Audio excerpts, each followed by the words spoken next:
sebagai bagian dari kuliah perdana, maka apa yang ingin kita bicarakan pada ini atau pada pertemuan pertama ini lebih bersifat umum ya. Tentu kita tidak lagi akan membicarakan mengenai kaidah-kaidah perkuliahan sebab hal itu sudah kita bicarakan pada kuliah-kuliah semester yang lalu. Nah, fokus kita hari ini lebih banyak soal apa saja yang akan kita bicarakan, pokok materi apa yang akan kita pelajari selama semester ini. Sejarah Islam Indonesia abad ke-20 dari sisi waktu berarti merentang dari tahun 1901 sampai dengan tahun 2000. Itu kalau disebut abad ke-20. Namun tidak semua era dari 1901 sampai dengan 2000 itu kita akan bicarakan. Karena memang periode ini mengandung banyak sekali problematika, dinamika, dan juga hasil-hasil kajian yang berkaitan dengan sejarah Islam. Ya. Sehingga nanti saya akan memilihkan beberapa topik-topik yang kira-kira bisa memberikan kita gambaran mengenai bagaimana arus sejarah Islam Indonesia pada abad ke-20. Nah, untuk itu saya akan membagikan screen untuk membicarakan atau untuk memperlihatkan kepada Anda materi-materi yang akan kita pelajari pada semester ini. Saya harap Anda bisa menyimaknya dengan seksama ya, sehingga bisa mengetahui apa yang perlu dilakukan dan bacaan mana yang harus dibaca selama perkuliahan. Sudah bisa kelihatan di layar? Sudah, Pak. Ya. Sudah, Pak. Baik, terima kasih. Nah, jadi judul mata kuliahnya adalah Sejarah Islam Indonesia abad 20. Ya. Nah, mata kuliah ini diampu oleh satu dosen, ya, saya sendiri, dan dimulai hari ini, tanggal 17 Februari, insya Allah sampai dengan tanggal 2 Juni.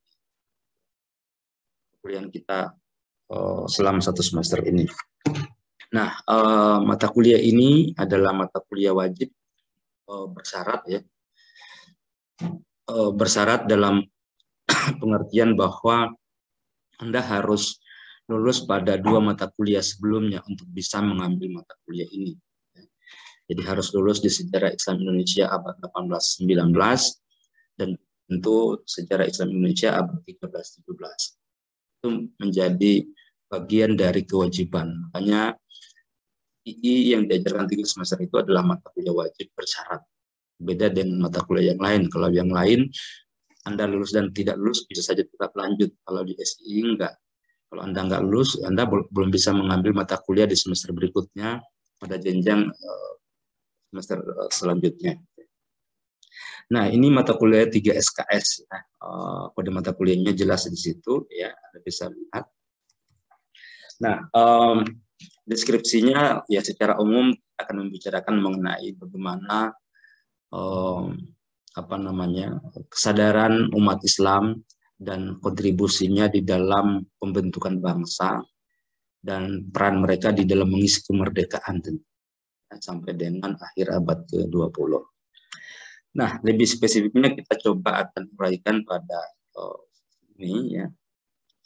Pertemuan pertama hari ini tanggal 17 Februari ya, ini merupakan kuliah pengantar ya yang akan membicarakan mengenai materi bacaan, metode evaluasi dan juga kontrak yang harus dijalankan selama perkuliahan. Pada pertemuan yang kedua, kita nanti akan membicarakan mengenai konteks sosial politik menjadi fondasi yang menjadi prakondisi bagi lahirnya kesadaran nasional di kalangan umat Islam. secara spesifik pokok bahasannya adalah politik kolonial dan nasionalisme Indonesia. Ya, politik kolonial yang dimaksud adalah politik. Nah, apa yang terjadi di era ini dan apa yang melatar belakangi sehingga pemerintah kolonial berpikir untuk melaksanakan etisi politik atau politik balas budi. Tentu ini tidak lepas dari kondisi yang terjadi di abad 19 ketika terjadi berbagai macam aksi-aksi sosial, aksi-aksi kolektif, ataupun disebut pemberontakan yang banyak dimotori oleh umat Islam, ya, masyarakat Indonesia secara umum, dan itu membuat pemerintah berpikir, pemerintah kolonial dalam hal ini, apa sebetulnya yang terjadi, apa yang perlu kita lakukan sehingga negara dan rakyat pribumi di Indonesia, di Hindia Belanda, itu tidak menganggap kita sebagai ancaman, sebagai bagian atau unsur yang harus segera diusir dari Nusantara. Pada sisi yang lain, Belanda masih punya kepentingan terhadap Indonesia dengan segala macam potensi yang dimilikinya. Nah, berbagai pertimbangan itulah yang nantinya mengilhami lahirnya gagasan mengenai etis politik atau politik etis oleh pemerintah kolonial Belanda pada saat itu. Nah, untuk itu saya minta Anda untuk membaca buku yang dikarang oleh Robert Van Niel, ya ini buku yang paling bagus. Saya menjadi mahasiswa ini selalu menjadi bacaan wajib. Judulnya itu adalah Munculnya Elit Modern Indonesia. Nah, bagaimana elit modern itu muncul? Siapa yang disebut elit modern? Ya, bagaimana mereka bisa tampil dan apa kontribusi mereka, peran mereka di dalam perjalanan sejarah bangsa. Gagasan mengenai elit modern sebetulnya terutama ditandai oleh kesadaran intelektual yang tumbuh lewat pendidikan formal Barat yang diperkenalkan kepada anak-anak pribumi. Nah, dari situ kemudian muncul kaum elit atau kaum terpelajar yang tercerahkan.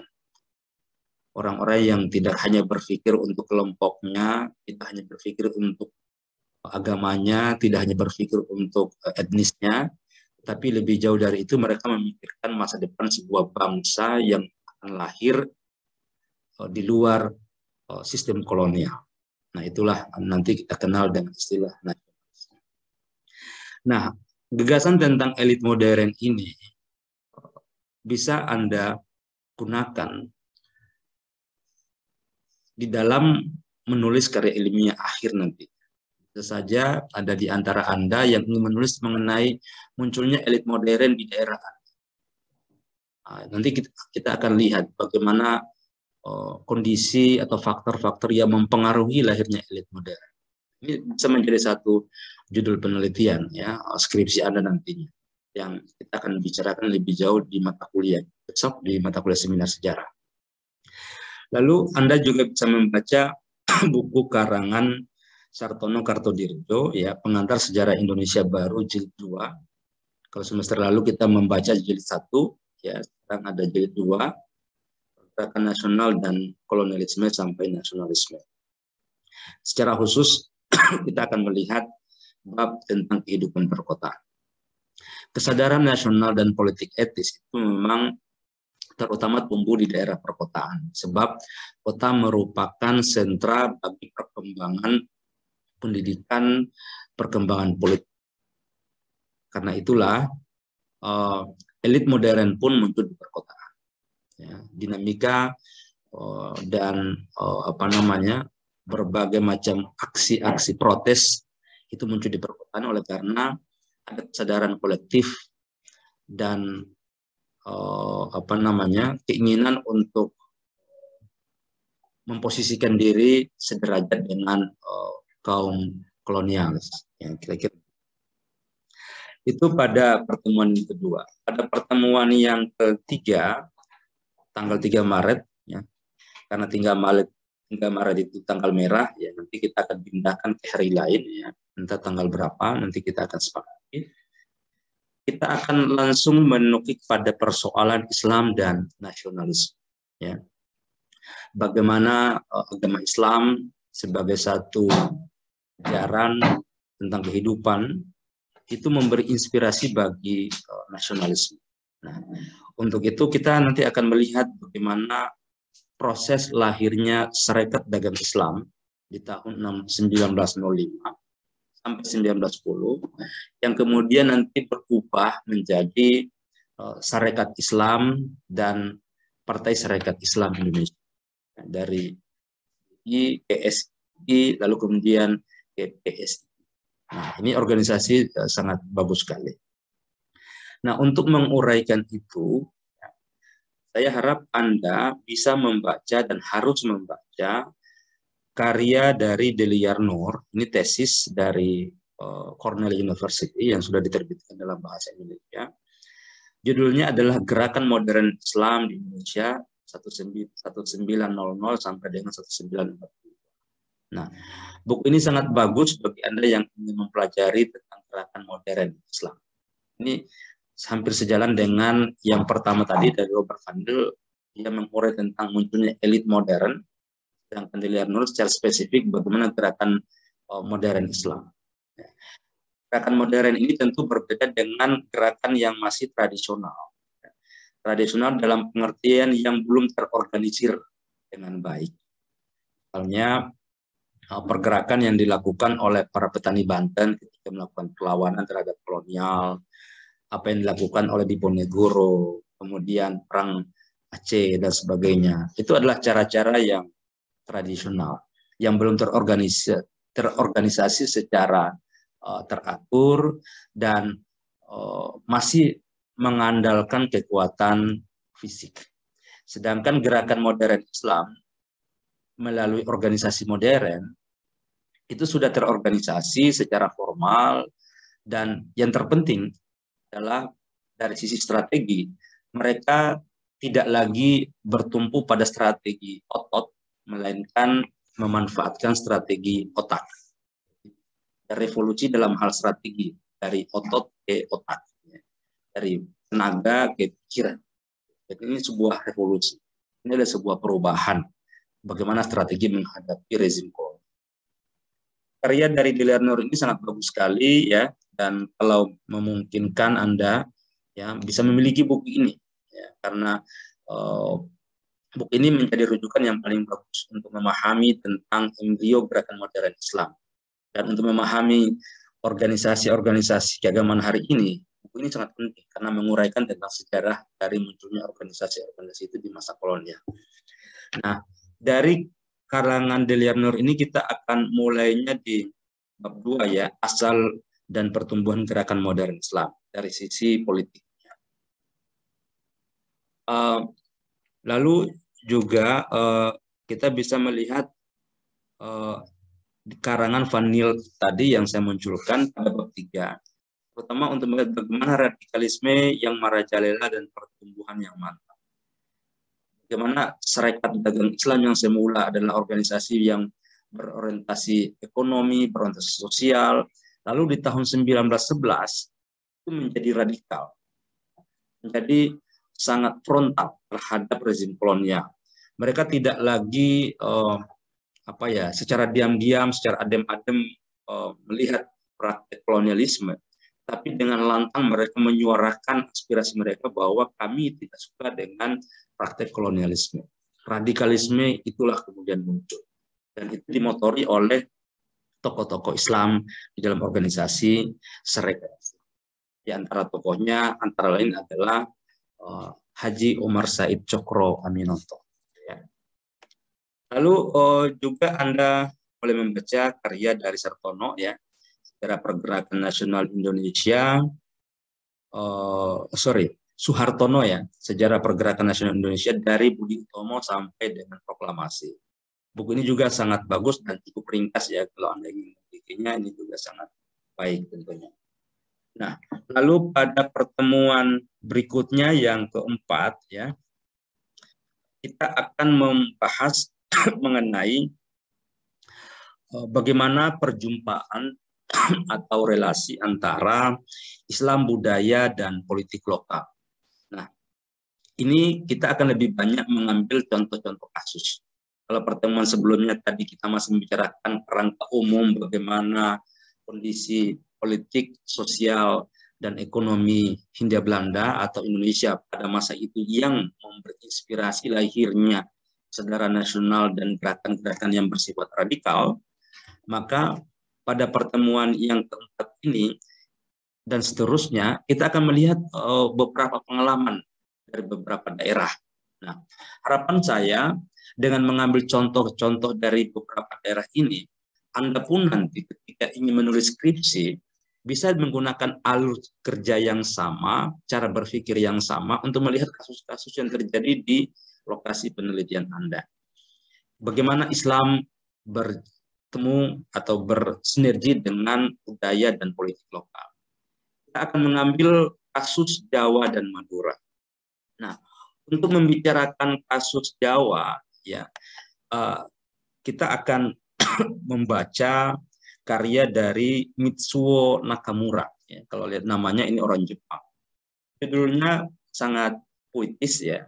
Bulan Sabit terbit di atas pohon beringin. Studi tentang pergerakan Muhammadiyah di Kota Gede 1910 dan sampai dengan 2010. Nah, ini adalah hasil penelitian antropologi ya, yang dilakukan bertahun-tahun di sana yang sudah terjemahkan. Nanti kita akan melihat bagaimana perjumpaan Islam, budaya, dan politik lokal itu pada sejarah awal lahirnya organisasi Muhammadiyah di Yogyakarta. Nah, ini studinya menarik sekali. Bagaimana Kiai Haji Ahmad Dahlan yang bekerja di Keraton Yogyakarta sebagai ulama ya, lalu kemudian punya inspirasi untuk mendirikan organisasi yang bersifat muamalat dan seterusnya, dan tentu kita masih bisa lihat wujudnya sampai sekarang bagaimana organisasi Muhammadiyah berpengaruh tentunya. Nah, juga masih dari buku yang sama kita akan melihat keempat ya, bagaimana perkembangan Muhammadiyah. Ini masih pada kasus di Jawa, utamanya di Kota Gede. Lalu untuk kasus Madura, kita akan membaca buku dari Profesor Kontowijoyo. Ini adalah disertasi dari Amerika kalau nggak salah ya. Judulnya itu adalah Perubahan Sosial dalam Masyarakat Agraris Madura. Jadi dia lebih spesifik lagi bagaimana perjumpaan Islam, budaya, dan politik lokal itu pada kasus Madura. Nah, untuk itu Anda diharapkan membaca bab 6, ya, ini gerakan-gerakan sosial. Nah, ada satu chapter ya yang membicarakan mengenai Sarekat Islam. Nah, jadi Anda nanti diharapkan membaca itu. Ya. Nah, lalu ada bacaan yang lain untuk melihat Jawa Barat atau di wilayah Sunda, yaitu karya dari tesis Muhammad Iskandar. Ini adalah dosen kami di UI ya. Nah, judulnya itu juga sangat kritis, para pengemban amanah, pergulatan pemikiran kiai dan ulama di Priangan Jawa Barat tahun 1900 sampai dengan 1942. Nah, ini penting untuk Anda baca ya, terutama nanti pada bab 2 ya dan bab 4 ya. Bab 2 itu membicarakan mengenai sosialisasi dan lembaga pendidikan Islam. Lalu kemudian yang berikutnya adalah bagaimana terjadinya konflik dan konsensus di antara kiai dan ulama. Jadi dia membedakan kiai dan ulama. Tentu ini punya maksud tertentu ya, yang perlu kita pelajari, yang perlu kita pahami biar lebih jelas apa maksud dari pembedaan itu. Ya. Nah, itu untuk pertemuan yang keempat. Dan insya Allah metodenya kita akan berdiskusi. Nanti ada kelompok yang diberi tugas untuk menguraikan hal ini. Lalu pada pertemuan yang kelima, kita akan melihat topik yang sama, bagaimana perjumpaan Islam, budaya, dan politik lokal. Tapi kita akan mengambil kasus dari Sumatera Barat. Ya. Nah, dari Sumatera Barat ini kita akan membaca disertasi, ya, tesis, disertasi yang sudah terbit menjadi karya Profesor Taufik Abdullah. Ini cendekiawan Muslim yang paling hebat, ya, yang pernah memimpin satu lembaga atau pusat riset di Cornell University Amerika Serikat. Satu-satunya orang Indonesia yang paling hebat nih masanya, ya, orang Minangkabau, sangat cerdas. Nah, karyanya ini sangat menarik sekali kalau Anda lihat, ya, sekolah dan politik. Jadi bagaimana relasi antara sekolah dan politik. Jadi, nampaknya orang yang bersekolah itu adalah mereka yang lebih awal memiliki kesadaran untuk berpolitik. Beda dengan yang tidak sekolah. Ya, mungkin kalau ada nanti Anda baca ini satu waktu ketika Anda sudah sarjana, mungkin ada di antara Anda yang berminat untuk di dunia politik. Berarti Anda mengamalkan apa yang dikatakan oleh Taufik Abdullah, sekolah dan politik. Dan jadi orang bersekolah juga memikirkan atau berpolitik. Secara spesifik judulnya adalah Pergerakan Kaum Muda di Sumatera Barat. Ya. Nah, kalau Anda bisa membaca buku ini tentu akan sangat bagus. Nah, untuk ini, ya, tadi pada kasus Jogja, ya, ada unsur Muhammadiyah di sana. Nampaknya pun juga di Sumatera Barat faktor Muhammadiyah ini sangat kuat. Dan dari sanalah kemudian muncul tokoh-tokoh pergerakan atau elit-elit modern Islam. Nah, kita bisa membaca pada bab 4, Muhammadiyah dan politik lokal. Nah, jadi ini sangat bagus sekali nanti, ya, bagi Anda, ya, untuk membacanya. Lalu juga pada bab 7 yang berkaitan dengan pencarian ideologi. Nah, ideologi yang dimaksud adalah gagasan apa yang bisa mengarahkan perjuangan dari tokoh-tokoh yang ada di Sumatera Barat itu di dalam rangka untuk memajukan masyarakatnya. Nah, ini akan menjadi tugas dari kelompok 2. Lalu pada pertemuan yang ke-6 masih tetap kita akan melihat bagaimana adat Islam dan politik lokal. Tapi kita akan mengambil kasus pada wilayah Sulawesi Selatan. Nah, untuk Sulawesi Selatan ini, ya, kita akan membaca satu karya juga berasal dari disertasi, ya. Jadi saya memilihkan bahan-bahan untuk kuliah ini minimal itu berasal dari tesis, kalau enggak umumnya dari disertasi, ya. Karya yang tentu sudah teruji dari sisi kualitas. Nah, kita akan membaca karya dari Mustari Bosra, ya. Judulnya itu juga menarik dan mungkin juga bisa kita temukan pada kasus Sumatera, khususnya di Lampung. Ya, Mustari Bosra di dalam disertasinya dari Universitas Indonesia, judulnya menarik, dia membuat kategori. Jadi sejarah itu atau sejarawan itu bisa membuat kategori di dalam sejarah. Ya. Dia buat kategori tuan guru, androng guru, daen guru. Nah, 3 kelompok ini, 3 kelompok atau 3 kategori aktor di dalam gerakan Islam ini bisa kita temukan di Sulawesi Selatan pada era 1914 sampai dengan 1922 atau di zaman Hindia Belanda. Nah, pada bab 3 nanti kita akan memahami, mempelajari apa itu tuan guru. Nah, ternyata tuan guru itu kata Mustari Bosra adalah gerakan modern Islam dari kelompok modernis. Nah, selain itu ada namanya tuan guru. Ternyata tuan guru itu adalah kelompok gerakan Islam tradisionalis. Nah, jadi yang modern itu tuan guru, iya. Lalu kemudian yang tradisional itu adalah androng guru, ya. Nah, ini sepertinya ada yang keliru nih. Nanti kita cek lagi, ya, peristilahan ini. Ya, harusnya ini adalah sebentar, tuan guru, kemudian ini bukan tuan guru nih, androng guru, ya, androng guru, bukan tuan, ya, tuan yang ini, ya. Jadi bagaimana tumbuhnya 2 kelompok gerakan modern Islam yang berisi atau yang bersifat tradisional dan yang bersifat modern. Nah, ini Nanti kita coba melihatnya, ya. Ini coretannya siapa nih?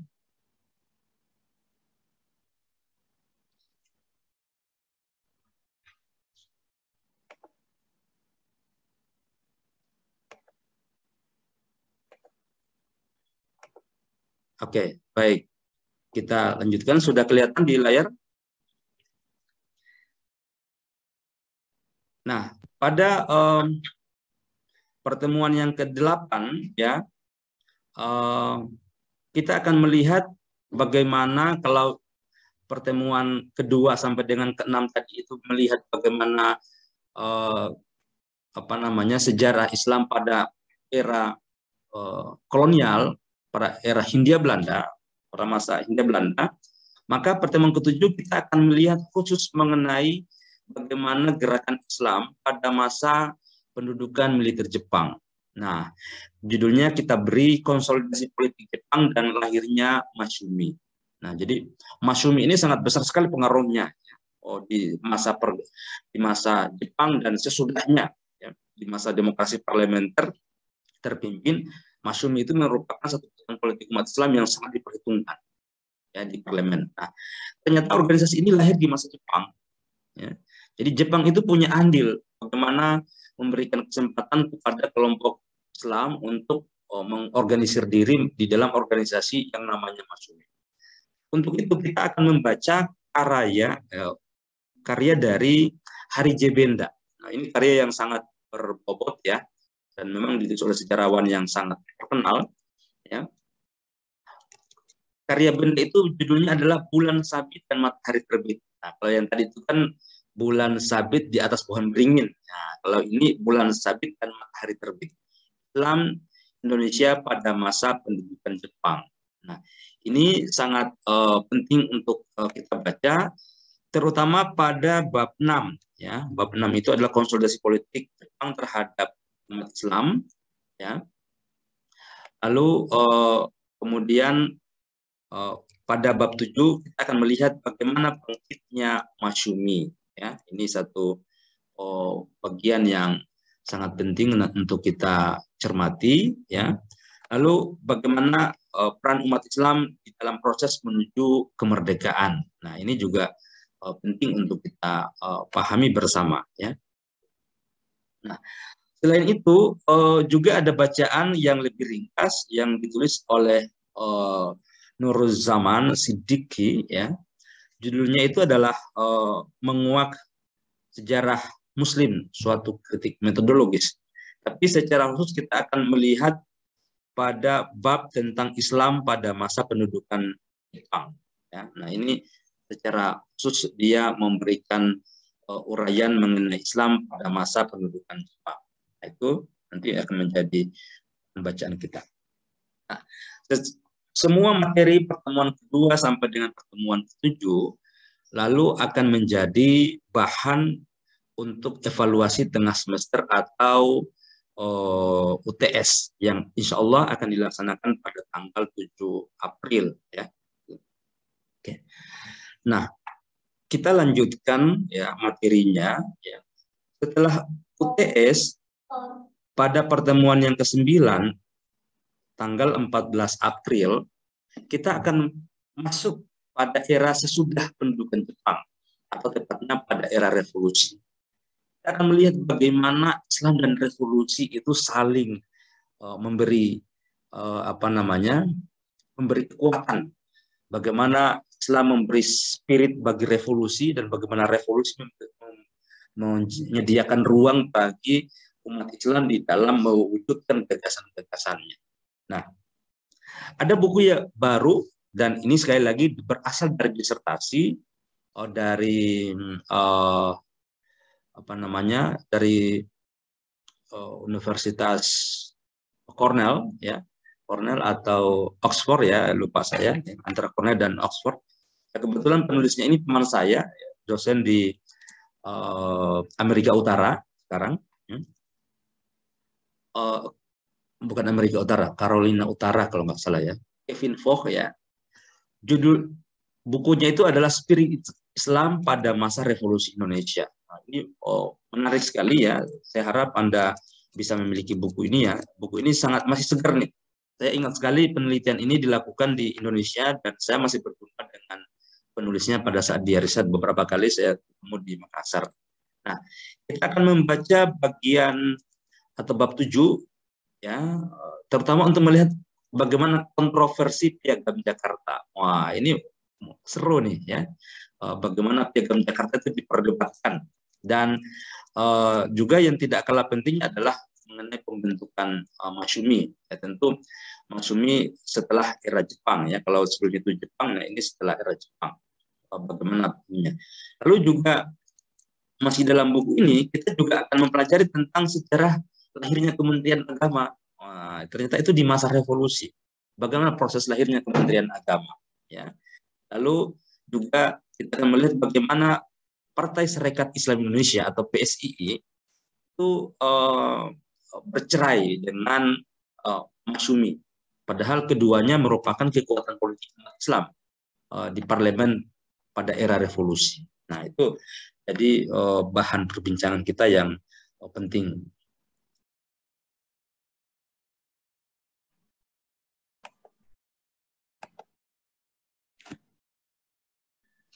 Nah, kita lanjutkan untuk materi pada pertemuan yang ke-10. Kita fokusnya pada era demokrasi parlementer atau sesudah era revolusi ya. Topiknya mengenai Islam dan politik pada masa demokrasi parlementer. Karya yang penting untuk dibaca yaitu buku Deliar Nur ya, Partai Islam di Pentas Nasional, terutama pada bab 4 untuk melihat bagaimana Masyumi di era revolusi dan bagaimana partai-partai Islam dan pemerintah pada tahun 50 sampai dengan tahun 57 atau tepatnya pada masa demokrasi parlementer. Nah, ini akan menjadi bahan diskusi kita nantinya.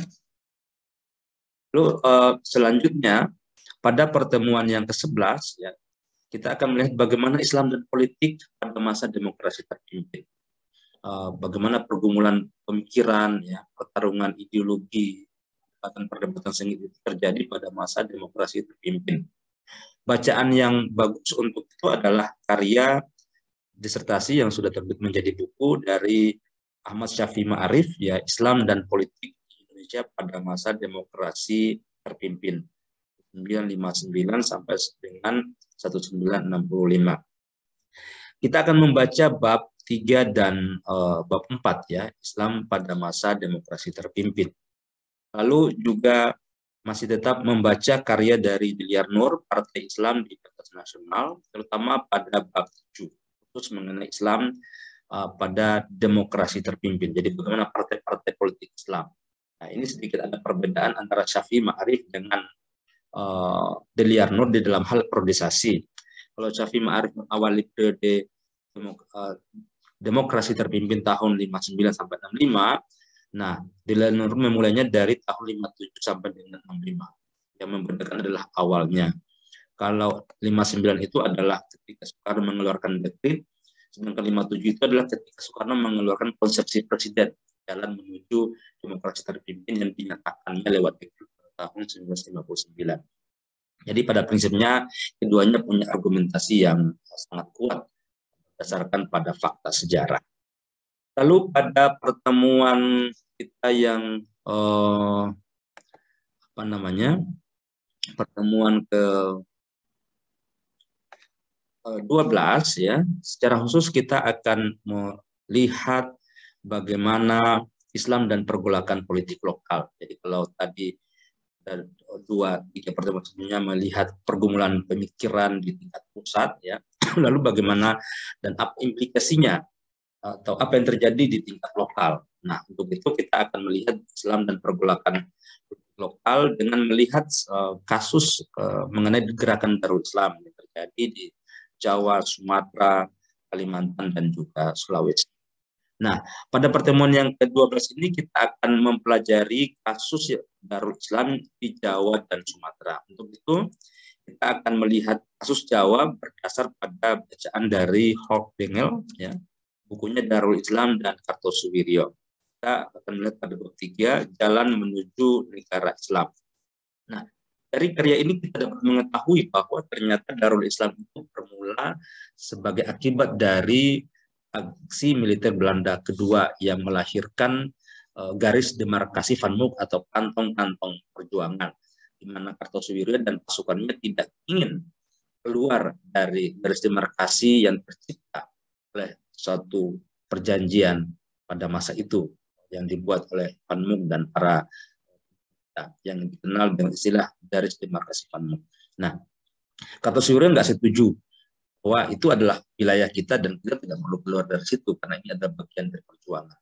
Dan pada akhirnya Kartosuwiryo mengorganisir diri dengan pasukannya Hizbullah dan Fisabilillah dan mendirikan negara Islam. Lalu untuk kasus Aceh, Sumatera, kita akan melihat apa yang terjadi di Aceh. Kita membaca disertasi atau buku dari Nazaruddin Syamsuddin, pemberontakan kaum Republikan, kasus Darul Islam di Aceh. Ya, ini juga penting sekali. Kita tahu ini merupakan serambi Mekah dan dalam berbagai era dalam sejarah Indonesia selalu menampilkan satu gerakan-gerakan Islam yang sangat penting untuk kita pahami bersama. Lalu masih dalam tema Islam dan pergolakan politik lokal, kita akan melihat kasus di Sulawesi Selatan dan Kalimantan. Nah, dua karya penting untuk dibaca dan keduanya secara khusus melihat Sulawesi Selatan. Pertama, karya dari Anhar Gonggong, judulnya Abdul Kahar Muzakkar dari Patriot hingga Pemberontak. Ini buku ini sangat bagus. Jadi saya sampaikan bacaan-bacaan mata kuliah ini terpilih ya dari bacaan bermutu. Karya Anhar Gonggong ini adalah berasal dari disertasinya di Universitas Indonesia di bawah bimbingan Nugroho Noto Susanto, lalu kemudian Harsa Baktiar. Nah, lalu juga disertasi yang sudah menjadi buku dari Barbara Lars Harvey, Pemberontakan Kahar Muzakkar dari Tradisi ke DITII. Ini juga menarik untuk melihat peristiwa ini. Nah, pada pertemuan yang ke-14 ya, kita akan khusus melihat bagaimana Islam dan politik pada masa Orde Baru. Kita bagi dua ya, dengan menggunakan satu bacaan.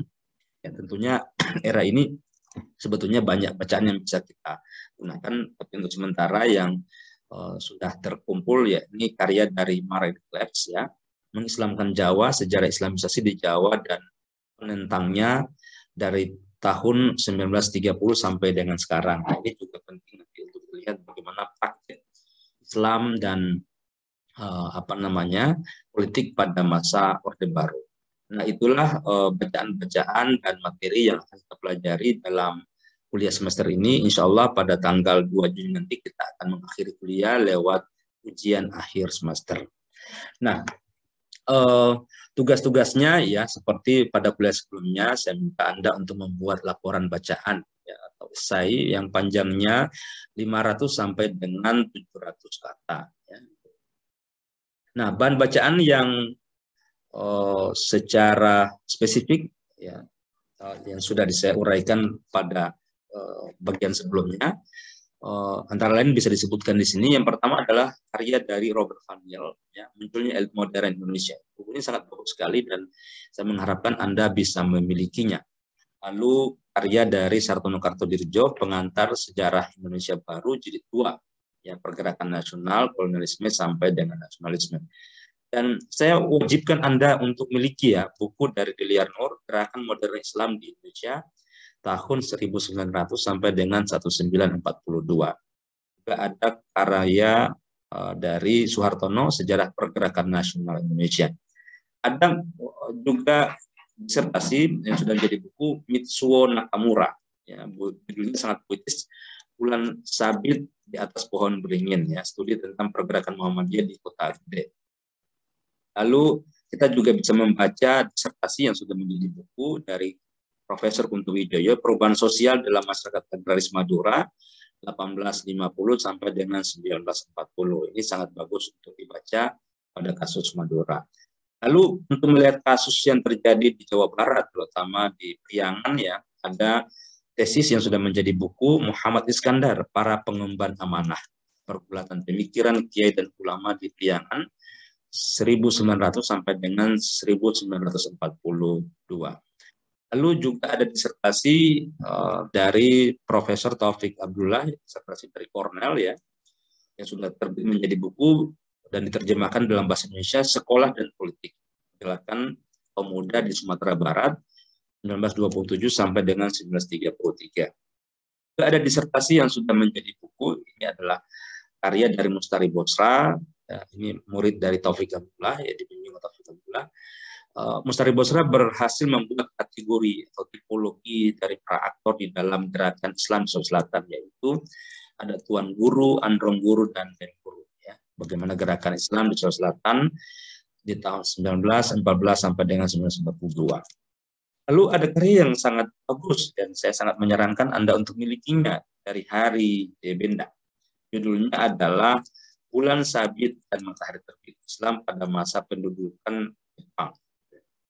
Lalu juga ada karya dari Nur Zaman, Mengenal Sejarah Muslim, suatu kritik metodologis.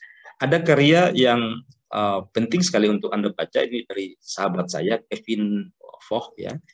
Ini mulanya dari disertasi yang sudah terbit menjadi buku di tahun 2020. Judulnya adalah Spirit Islam pada Masa Revolusi Indonesia. Nah, ini bagus sekali untuk dibaca dan saya mengharapkan Anda bisa memiliki buku ini. Lalu karya Delia Nur, Partai Islam di Pentas Nasional, ya, kisah dan analisa perkembangan politik Islam Indonesia tahun 45 sampai dengan 65. Nah, ini adalah bacaan wajib ya yang harus Anda miliki di mata kuliah ini. Bacaan lain dari Syafi'i Ma'arif, ya, Islam dan Politik di Indonesia pada Masa Demokrasi Terpimpin. Ya. Lalu karya yang berkaitan dengan gerakan Darul Islam dari Hulk Hadengel, Darul Islam dan Kartosuwiryo, ini untuk kasus Jawa Barat. Lalu ada karya Nazaruddin Samsudin, ya, pemberontakan kaum Republikan, ya. Ini kasus Darul Islam di Aceh. Lalu untuk kasus Sulawesi Selatan bisa membaca buku dari disertasi Anhar Gonggong yang sudah terbit, ya. Lukar Muzakkar dari Patrio Tiga Pemberontak. Juga masih dalam kasus Sulawesi Selatan bisa membaca disertasi yang sudah menjadi buku Barbara Silas Harvey, Pemberontakan Kahar Muzakkar dari Tradisi GDITI. Terus pada masa Orde Baru, bacaan awal kita, ya, sambil nanti kita akan mencari bacaan yang lain lagi, Mare Reclaps, Mengislamkan Jawa. Dari 19 buku yang sudah saya sebutkan tadi, Anda diwajibkan memiliki 2 karya dari Delia Nur, yaitu Gerakan Modern Islam Indonesia dan Partai Islam di Pentas Nasional, kisah dan analisa perkembangan politik Islam di Indonesia. Nah, ini sangat bagus sekali untuk Anda baca, ya. Nah, bagi Anda yang ingin mempelajari dasar awal, ya, saya menyarankan membaca karya dari Robert Van Til yang Munculnya Elit Modern Indonesia. Baik, itulah gambaran umum tentang materi kuliah Sejarah Islam Indonesia abad 20 pada program studi Sejarah Peradaban Islam Fakultas Adab UIN Raden Lampung yang dimulai pada tanggal 17 Februari 2022 hari ini, insya Allah sampai dengan tanggal 2 Juni 2020. Terima kasih atas atensi Anda semua. Dan jumpa lagi pada pertemuan selanjutnya. Saya akhiri. Billahi taufiq wal hidayah. Assalamualaikum warahmatullahi wabarakatuh.